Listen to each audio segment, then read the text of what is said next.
মুহররম মাসের বিশেষ কোনো আমল আছে কিনা? মুহররম মাসের বিশেষ এবং স্পেশাল আমল হলো বেশি বেশি নফল রোজা রাখা। নবী করিম সাল্লাল্লাহু আলাইহি ওয়াসাল্লাম বলেছেন, আফদালুস সিয়ামি বা'দা রমাদান শাহরুল্লাহিল মুহররম। রমাদানের পরে আল্লাহর কাছে সবচেয়ে উত্তম রোজা হলো আল্লাহর মাস মুহররম মাসে নফল রোজা রাখা।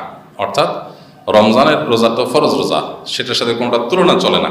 রমজানের রোজার পরে সবচেয়ে বেশি নফল রোজার জন্য আদর্শ মাস হলো মুহররম মাস। নবী করিম সাল্লাল্লাহু আলাইহি ওয়াসাল্লাম শাবান মাসে সবচেয়ে বেশি নফল রোজা রেখেছেন।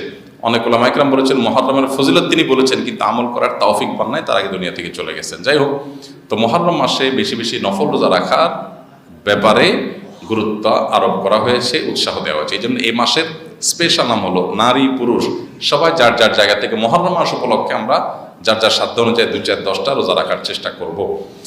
সোমবার বৃহস্পতিবার যারা রোজা রাখেন, চাঁদের 13, 14, 15 যারা রোজা রাখেন, আশুরা যারা রোজা রাখেন, এগুলো তো রাখবেনই।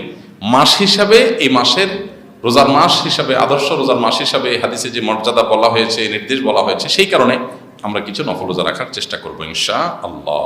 এছাড়া মুহররম শব্দের অর্থেই সম্মানিত। এই মাসটা মর্যাদাবান, সম্মানিত 4 মাসের ভিতরে সবচেয়ে সেরা মাস।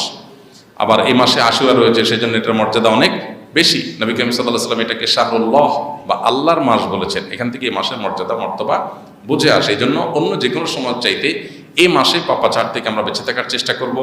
রুটিন যে কাজগুলো আছে, 5 ওয়াক্ত নামাজ ইত্যাদি, এগুলো বিশেষ গুরুত্ব এই মাসে দেব। এবং সম্মানিত মাস যে যাচ্ছে সেই কনসেপ্টটা যেন আমাদের মাথায় থাকে, এবং এই মাসে বেশি বেশি নফল রোজা রাখবো। আল্লাহ আমাদের সবাইকে তৌফিক দান করুন।